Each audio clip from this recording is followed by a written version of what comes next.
India, dan Korea Selatan.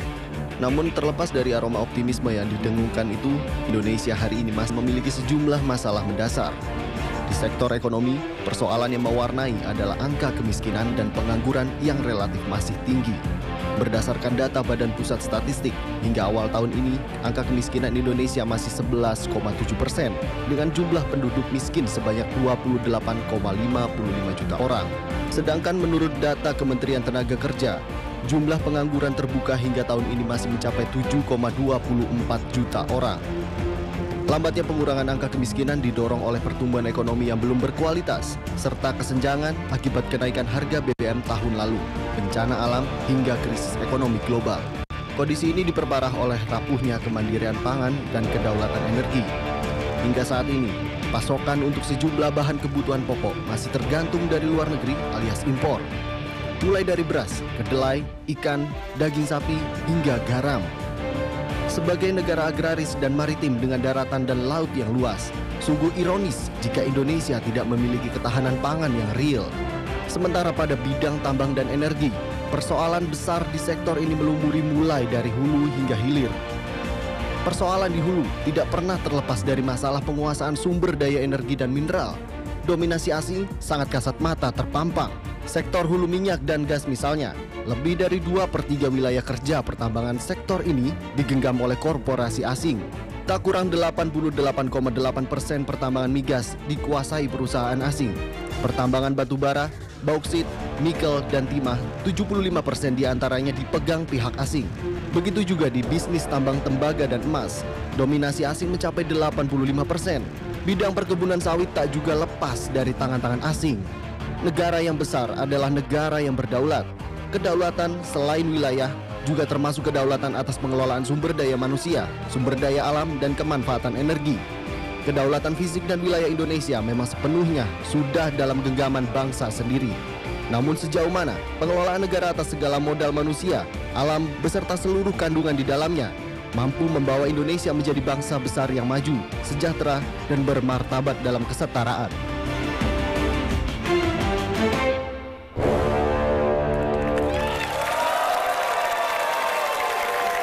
Ya, tadi kita saksikan bersama Afi, bagaimana gambaran tantangan pembangunan ekonomi dan juga bagaimana mensejahterakan masyarakat Indonesia tidak hanya di perkotaan di DKI Jakarta saja, tapi bagaimana dari ujung barat, ujung timur, kota dan desa, kota dan desa di seluruh Indonesia tentunya. Itu tadi gambaran sedikit bagaimana pemerintahan ke depan punya PR yang cukup besar. Betul. Nah, untuk membahasnya Afi, tentu saja kita nantikan jawaban para capres nanti di Grand Melia. Tetapi di Grand Studio Metro TV, para tim ses juga akan saling melengkapi gambaran seperti apa yang disiapkan kepada para capres untuk menjawab pertanyaan-pertanyaan dalam debat nanti. Kita mulai perkenalkan sebagai tim pemenangan di bidang ekonomi untuk kubu capres-capres Prabowo Hatta Rajasa. Mas Didi Jerabidi, selamat malam Mas Didi. Selamat malam, Assalamualaikum.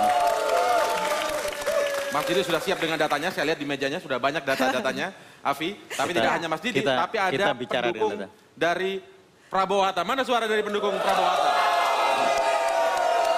Oke, memang tidak kurang lengkap rasanya kalau tidak ada suara dari pendukung yang turut menyemangati ya. Tadi sudah diperkenalkan oleh Indra, tim ses dari kubu pemenangan Prabowo Hatta. Dan juga saat ini sudah ada di Grand Studio Metro TV tim pemenangan dari kubu Jokowi JK, yaitu Mas Budiman Sujatmiko. Selamat malam Mas Budiman. Selamat malam Afi, Indra.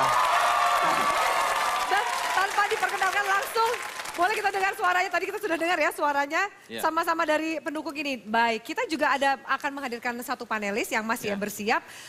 Hari ini topiknya menarik sekali, di mana soal pembangunan dan juga kesejahteraan sosial menjadi agenda besar pemimpin dan juga pemerintahannya. Pertanyaan yang sama juga mungkin akan kita ajukan, yang menarik adalah Indra, untuk merubah sesuatu kita harus punya tolak ukur yang jelas. Indikator terlebih dahulu. Indikatornya. Jadi? Salah satu yang dipertanyakan tentunya bagaimana membuat masyarakat sejahtera. Tentu lawan katanya adalah bagaimana tidak membuat masyarakat itu miskin. Betul. Kita ingin tahu tolak ukur standar dari pasangan Prabowo Hatta. Apa yang menjadi indikator atau tolak ukur tentang miskin dan sejahtera itu? Silakan dijelaskan.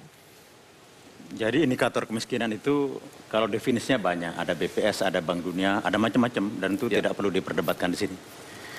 Dan kemiskinan pada saat ini sudah turun, ya, tetapi masih cukup banyak. Tetapi visi misi dari Prabowo Hatta, tujuan ekonomi itu harus berakhir pada kesejahteraan sosial. Jadi ujung-ujungnya meskipun tumbuh 7% ya dan seterusnya harus berakhir pada kesejahteraan sosial. Apa itu? Yaitu pangan yang cukup untuk warga masyarakat secara keseluruhan, tidak ada satupun yang kelaparan. Ya, pendidikan sampai 12 tahun. Kemudian kesehatan, ya, jaminan untuk semua rakyat Indonesia. Kemudian kesempatan kerja. Dan sekarang pengangguran sudah turun cukup rendah. Dan inilah yang ingin dicapai oleh tim Prabowo Hatta. Dan yang paling penting untuk pembangunan ekonomi, sekarang kita sudah 10 besar dunia dan akan didorong kembali menjadi macan Asia. Sehingga dengan basis industri yang kuat. Kalau dari visi misi yang disampaikan kepada KPU itu kan cukup panjang itu Pak. Panjang sekali. Nah, tapi intinya yang saya sampaikan yang ingin diketahui masyarakat, misalnya ketika terpilih nanti 100 hari ke depan yang paling konkret akan dilakukan pertama kali dan masyarakat bisa langsung merasakannya apa dari kubu Prabowo Hatta? Program-program dasar ya, kepastian bagi masyarakat, harga-harga tidak boleh naik ya, atau paling tidak terjaga ya. Kemudian subsidi untuk warga miskin harus terus dijalankan. Pelayanan kesehatan terus berjalan ya. Dan yang paling penting memulai untuk melakukan industrialisasi dengan lebih baik. Baik, itu jawaban dari kubu Prabowo Hatta, Afi. Iya, baik. Nanti kita juga akan dengarkan bagaimana jawaban dari kubu Jokowi JK dengan pertanyaan yang sama. Apa indikator miskin dan juga apa indikator sejahtera? Kami lanjutkan sesaat lagi. Tetaplah di Debat Capres 2014.